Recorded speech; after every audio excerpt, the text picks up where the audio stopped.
Natagpuan naman ng mga otoridad ang isang babaeng sanggol matapos itong iwan sa isang bakanteng lote sa kahabaan ng Bagay Road kahapon September 24, 2025. Unang nakakita sa sanggol ang isang lola na napadaan sa lugar at agad ipinaabot ang ulat sa mga otoridad na agad namang rumisponde at dinala ang sanggol sa Tuguegarao City Police General o People's General Hospital.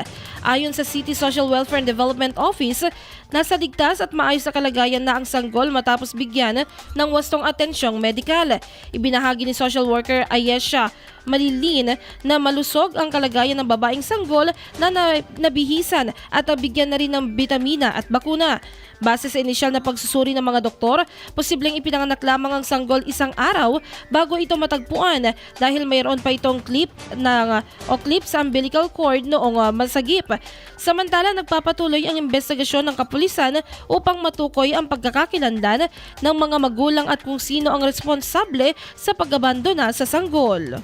IFM News.